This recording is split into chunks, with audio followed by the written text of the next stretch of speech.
And as a trader, you're self-employed, you don't get any support. There's so much you still have to pay, and then all of a sudden you've got nothing. So my name's Kirsten Hurst. I'm based in South Wales. Geffen and I were together for just under 4 years. We met on the 1st of June 2017. He died 3 weeks before our first wedding anniversary. He hung himself from a 3rd-storey banister.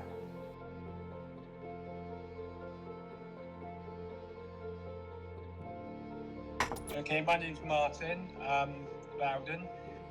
So I met Geffen on a few occasions, very, very quiet when I first met him. And then I had a bathroom and a kitchen that I needed a plumber on. And he worked with me on those projects, to be fair, and he was really, really good. Just a very quiet man. You wouldn't say boo to a goose. Do you know what I mean? He's just a really nice guy, to be honest. He was a self-employed plumber, gas engineer, had been from the age of 20, had his own firm, really well-functioning, business. Like, you go on to some sites and everybody can be quite argumentative, whereas he was just very quiet. Even if he was right, he didn't say anything. Just such a gentle man, really. Just a real shock.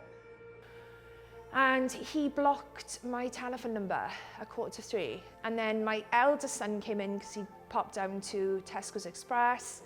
When he came in, he said, "Mum, look, there's ambulances and police cars outside." And I jumped in my car, drove down, ran up the steps. As I ran up the steps to the front door, Geffen was hanging from the banister. It was really, really strange. And then we got the phone call from Kirsten to say it had happened. And I thought she was joking. Because to me, he wasn't the sort of guy that you would, I don't know, think would do that sort of thing. He was such a happy guy. Yeah, that was his structure. That was the core structure for Geff, that was. And he was incredibly good at his job. And then I just think it went from overnight having everything to waking up the next morning and everything was locked down. I just don't think he coped with that at all. And as a trader, you're self-employed, you don't get any support.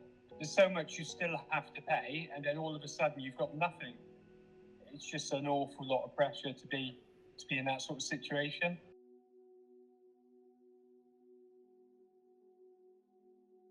I think he did love being on the toes. He was really good at it, and he was really funny. I think you've got to love being on the tools because it's the pressure you're under to try and keep that like a balancing act. He used alcohol as an emotional crutch, although again you wouldn't think that he did because the outside world he hid that very well. He just concealed so much of himself. It was all like deflection technique, which again is something that people do when they have a mental illness or an addiction. You're not likely to maybe go out and openly say, especially not men, because there's a misconception, isn't there, that men need to be the strong alphas. They don't talk about it. Geff would go to work and then go to the pub. It would all be very superficial conversations, very surface level. You're not likely to go from work into the pub or whatever you're doing when you're socialising and say, I wanted to kill myself last night. I feel so depressed, and they're just not saying it, are they? I don't think men do like to talk about those sort of things because obviously I'm 49 now. So when I was brought up, it was if you had a problem, it was suck it up and get on with it. I think lockdown was a factor, yeah, because he was always so busy, so he never had time to think about anything regarding anything else because his head would have been buried in his work, and all of a sudden he's got nothing. And then all you've got is time to sit and think about the issues you have got, and then I think, it took its toll on him. If he'd had that, be able to get up in the morning, go to work, at least he had that segment of structure, give him more of a purpose. I still fathom to work out why he done it. There's obviously reasons why he done it, but for me, I can't work it out. Do you know what I mean? If he'd come to, when we were working together, if he said, Martin, I've got this going on, I've got that going on, what do you think? But with Geffen, there was none of that. I know that Kirsten had spoken to Sean and said that Geff was struggling with it all. But I just thought he would be fine. Do you know what I mean? Because he wasn't the sort of person that would talk about his personal feelings or any problems he had. You just think they're going to be fine, don't you? And I think that's half the problem, that we do think they are going to be fine. And I look back over, messages that he sent me and like little letters, because he would like write me like letters and post-it notes and stuff. And now that I look back over them, you can see that he's saying goodbye. Sorry. I still feel traumatized. I have nightmares, night terrors. Don't sleep properly. Yeah, I think it's really, really destroyed Kirsten. I think she's starting to see the light at the end of the tunnel now, but she's had a very hard few months now to stop blaming herself for what's happened, because she couldn't have done anything about it. And I think that's the thing, when somebody does commit suicide, the people that are left behind feel as if they could have done something or they should have done something, but sometimes there is nothing you can physically do unless you know there is a problem. And when people are working in the trade, and they are sole traders, they don't tend to show their emotions as much as other people would.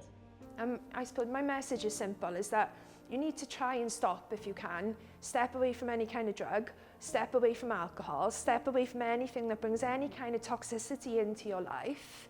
And you need to think, like really just stop and think, because it's just a complete transference of pain.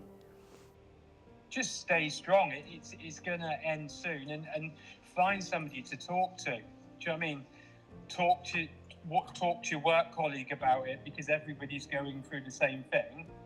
We've all got the same sort of pressures. We've just got to try and stick together and try and see the light at the end of the tunnel. And if a person says to you, I want to kill myself, don't dismiss it, because that's what they actually feel. And it's just so sad to see the devastation since he's died. If he was here today, yeah, I'd give him the biggest hug ever. I would just tell him that everything will be okay. Can't go back though, can you? Talk to me. Let's have a chat. Let's go for a coffee. Let's try, just try and sort out. Things aren't as bad as you think they are.